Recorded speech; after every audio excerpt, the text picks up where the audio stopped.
नमस्कार मित्रांनो, आपणा सर्वांचे मनपूर्वक वैभववाणी या चॅनलवर स्वागत आहे। आज मी तुम्हाला पितृपक्षाची एक महान आणि दिव्य कथा सांगणार आहे। पितृपक्ष हा भाद्रपद पौर्णिमेनंतर सुरू होणारा कृष्ण पक्ष आहे। या 15 दिवसात आपण दिवंगत पूर्वजांना श्राद्ध व तर्पण अर्पण करतो। या काळात भक्तिभावाने पितरांचे स्मरण केल्यास त्यांची कृपा अखंड लाभते असे मानले जाते। असंही सांगितलं जातं की ही पवित्र कथा फक्त ऐकली तरी सर्व प्रकारचे पितृदोष नाहीसे होतात। ज्याच्या कानावर ही कथा पोहोचते त्याची कोट्यावधी पापं नष्ट होतात आणि त्याला अपार धनसंपत्ती, सुख आणि समृद्धी प्राप्त होते। ही अद्भुत कथा स्वतः भगवान श्रीकृष्णांनी पक्षीराज गरुडाला सांगितली होती। या कथेत श्रीकृष्णांनी 31 पितृदेवतांची नावे सांगितली आहेत। ही नावे एकदाही ऐकली तरी सर्व पितरांची कृपा लाभते आणि सर्व मनोकामना पूर्ण होतात।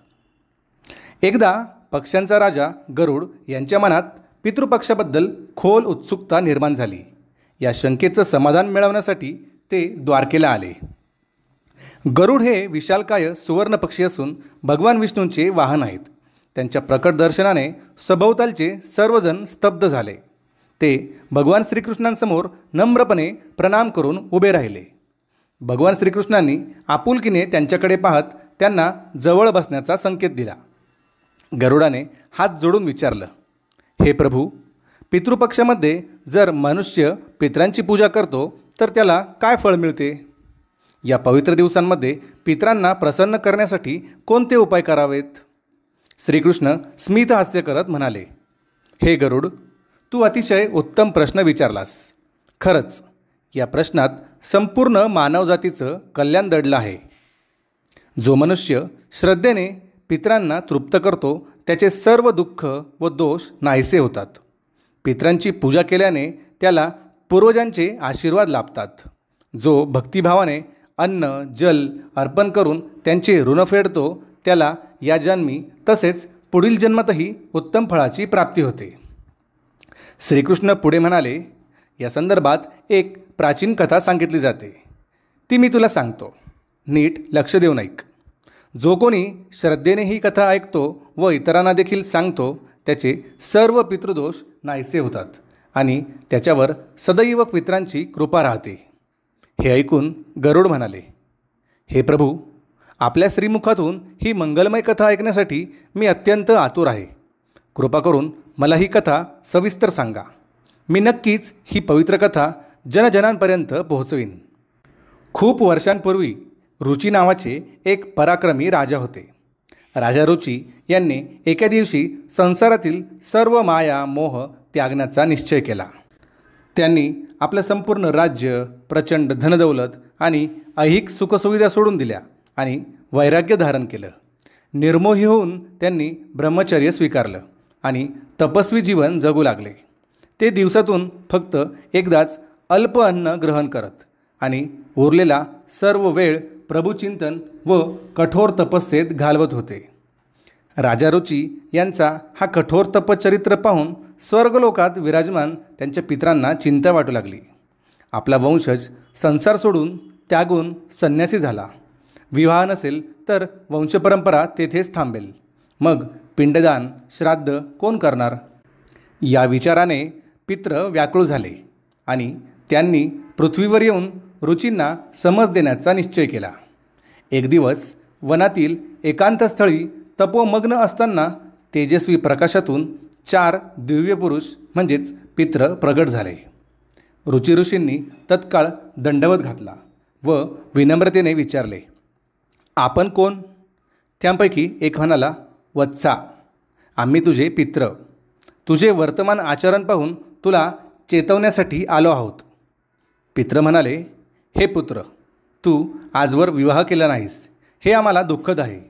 गृहस्थाश्रम ग्रहण करणे हे मानवी जीवनाचे परम कर्तव्य मानले गेले आहे।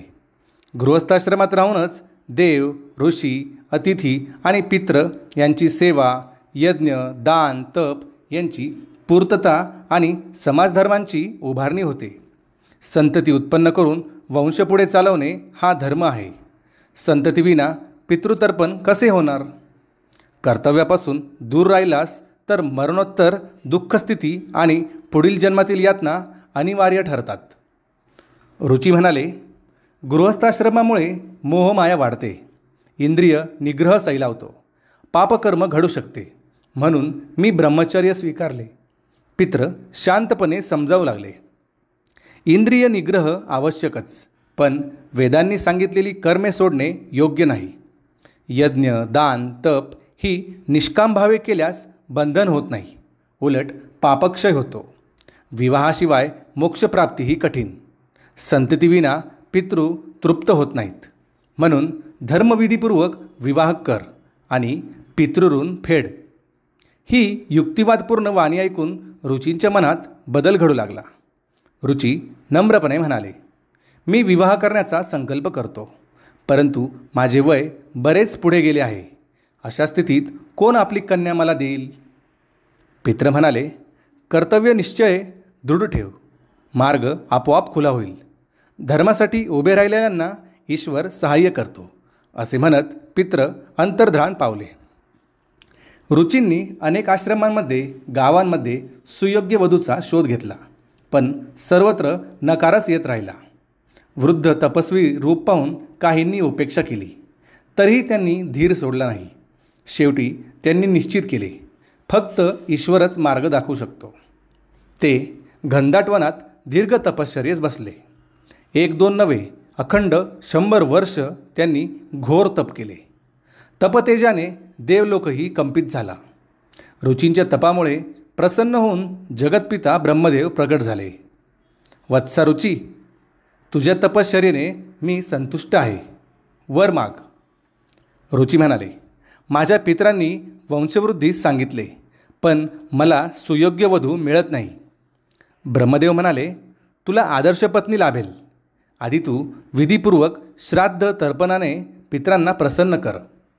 पितृप्रसादाने तुझे कार्य सिद्ध होईल आणि लक्षात ठेव, तू पुढे प्रजापतीपद भूषवशील.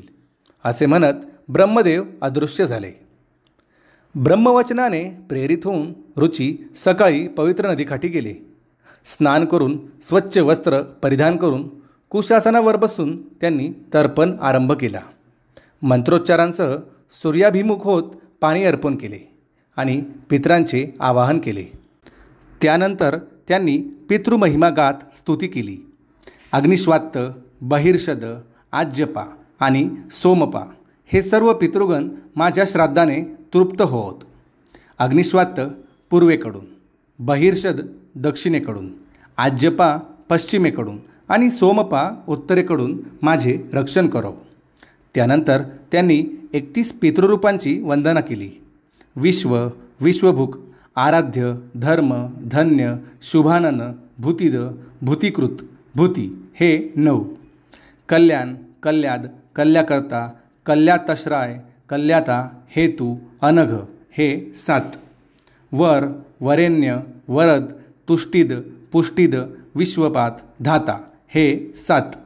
महात्मा, महित, महिमा, महान, महाबल हे 5. सुखद, धनद, धर्मद, भूतिद हे 4. अशा प्रकारे एकूण 31 पितृदेवांना माझे कोटी प्रणाम. माझे तर्पण पिंडदान स्वीकारून कृपा करा व मला आशीर्वाद द्या. ही भावपूर्ण स्तुती ऐकून पित्र अत्यंत प्रसन्न झाले आणि दिव्य तेजाने पुन्हा प्रकटले. हे पुत्र रुची, तुझी भक्ती पाहून आम्ही तृप्त झालो. निर्भयपणे वर माग. रुची म्हणाले, मला गुणवती सदाचारी पत्नी लाभो, तिच्यापासून उत्तम संतती हो, ज्या योगे मी पितृऋण फेडू शकेन. पित्र म्हणाले, तथास्तु. या क्षणीच तुला सुलक्षणा पत्नी प्राप्त होईल. तुझ्या पोटी जन्मलेला पुत्र अद्वितीय, बुद्धिमान व पराक्रमी असेल. तो मनू म्हणजेच रौच नावाने 3ही लोकांत प्रसिद्ध होईल. तेव्हाच जवळच्या नदीप्रवाहातून तेजोमय प्रकाश प्रकट झाला आणि त्यातून स्वर्गीय अप्सरा प्रमलोचा अवतरली. तिच्यासोबत अनुपम सुंदरी तरुणी उभी होती. प्रमलोचा म्हणाली, हे तपोनिष्ठ ऋषी, मी समुद्रदेव वरुणाचा पुत्र महर्षी पुष्कर यांच्या संगातून ही कन्या प्राप्त केली आहे. हिचे नाव मानिनी. ती रूपगुणांनी अद्वितीय आहे. मी ही कन्या तुमच्या पत्नी म्हणून समर्पित करते. कृपया स्वीकारा. रुचींनी पितरांना आणि प्रमलोचेला प्रणाम करून मानिनीला पत्नी म्हणून स्वीकारले. पितरांच्या आशीर्वादाने तेथेच विधीपूर्वक विवाह संपन्न झाला. देवतांनी पुष्पवर्षाव केला. शुभध्वनी घुमू लागले. कालांतराने मानिनीला तेजस्वी पुत्र प्राप्त झाला, ज्याचे नामकरण मनु रौच असे करण्यात आले. तो तरुण वयातच प्रखर बुद्धिमत्ता आणि पराक्रमाने ख्यात झाला. त्याने वंशाचा गौरव वाढवला, प्रजेला सुखी केले आणि पित्र पूर्णतः तृप्त झाले. कथा संपल्यावर गरुड भावविभोर झाले. हे प्रभू, या दिव्य कथेमुळे मला पितृपक्षाचे खरे महत्त्व उमगले. मी श्रद्धेने पितरांची पूजा करून त्यांच्या आशीर्वादाचा लाभ घेईन. श्रीकृष्ण प्रसन्नतेने म्हणाले. जशी गरुडाला प्रेरणा मिळाली तसेच प्रत्येकाने पितृपक्षात पितरांची भक्तिभावाने पूजा करावी. पूर्वजांचे आशीर्वाद हे जीवनाचा अमूल्य ठेवा आहेत. या पवित्र काळात पितरांना तर्पण श्राद्ध अर्पण केल्याने दोष शांत होतात, संकटे दूर होतात आणि कुटुंबात सुख समृद्धी येते. मित्रांनो, ही कथा कशी वाटली ती कमेंट्समध्ये नक्की लिहा. व्हिडिओ आवडला असेल तर लाईक करा. जय पितृदेव असे कमेंट्समध्ये लिहून आपल्या पितरांचे स्मरण करा आणि चॅनलला सबस्क्राईब करून बेल आयकॉन दाबा, जेणेकरून पुढील कथा चुकणार नाहीत. तोपर्यंत धन्यवाद.